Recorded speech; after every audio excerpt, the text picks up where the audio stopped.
In this video lecture, I will explain construction of a PDA. So let us take one example. Obtain a PDA to accept the language L, A power n, B power n, where n is greater than and equal to 1 by a final state. So here the machine should accept number of A's followed by n number of A's followed by n number of B's. So what will be the general procedure to solve this problem? So we say n number of A's followed by n number of B's. So the language, what all string will be there? Valid string.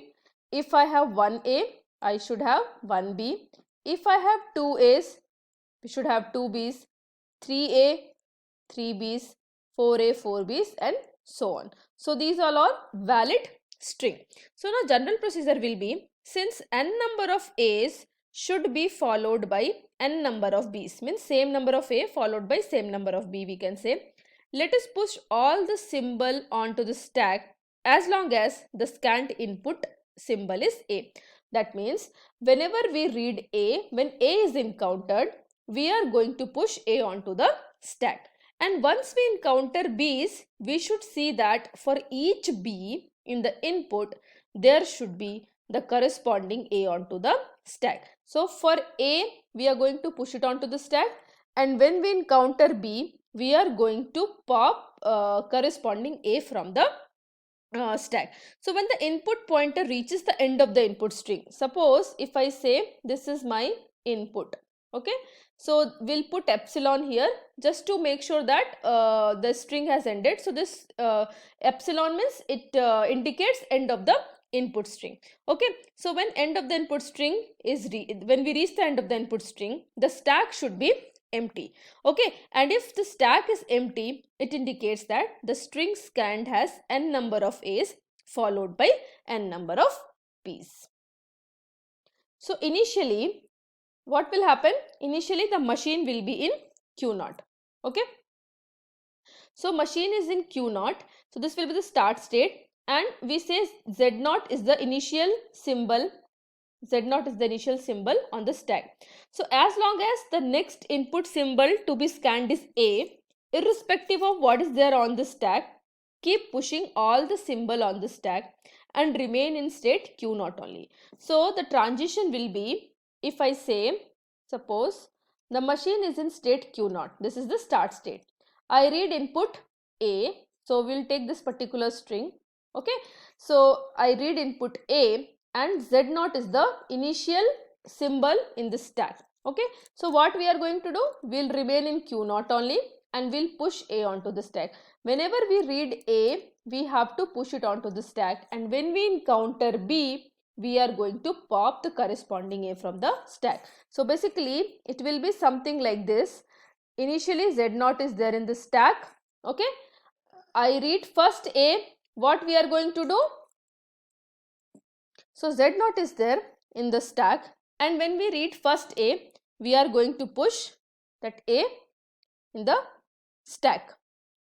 Okay, so that's what we have shown here. The current state of the machine is Q0. We read A, Z0, initially Z0 is there in the stack.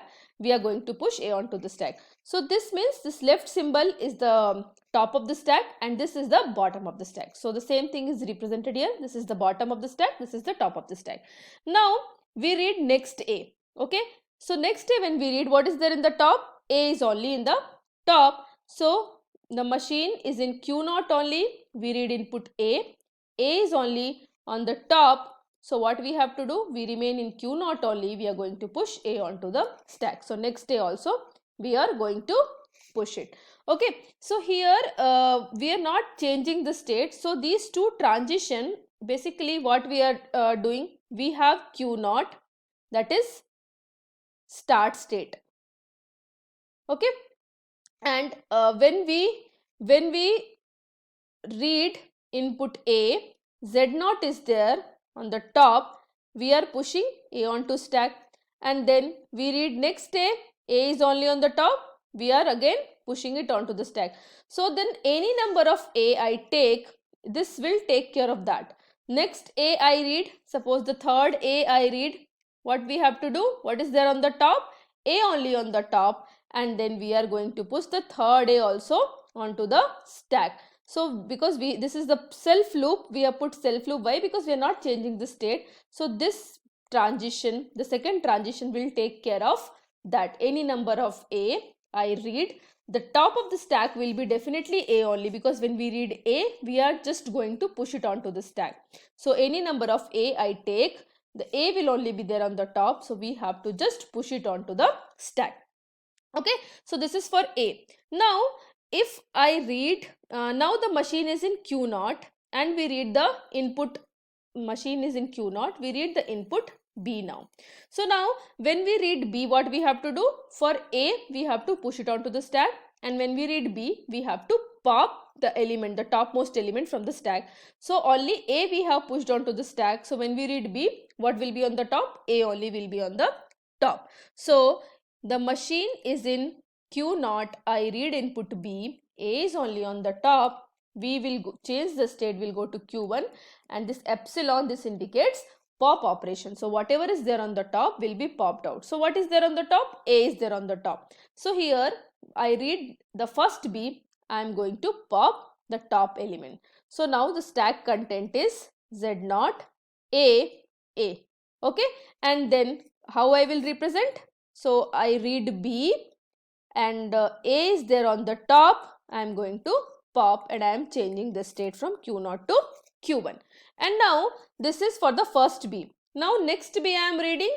What I am going to do? Now I am in Q1. I read B. A is on the top. I will remain in Q1 only and I am going to pop. So I will put self loop here and we are reading B. A is there on the top and we are going to pop it. Okay, we are going to pop.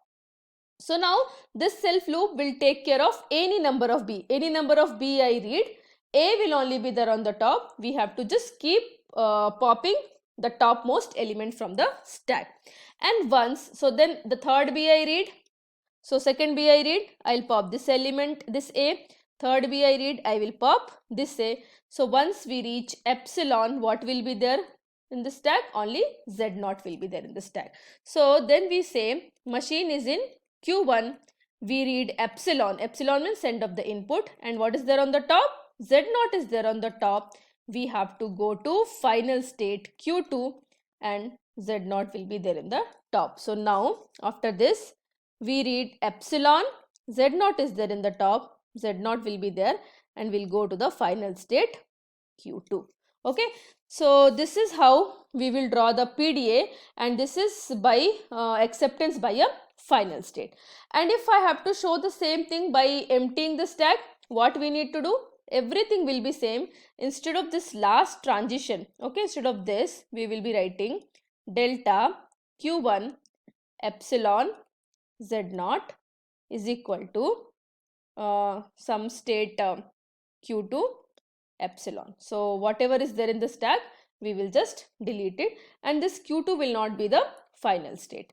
So only this transition will be different if I have to show the acceptance by emptying the stack. So hope you have understood the concept of how to construct the PDA. Thank you for watching.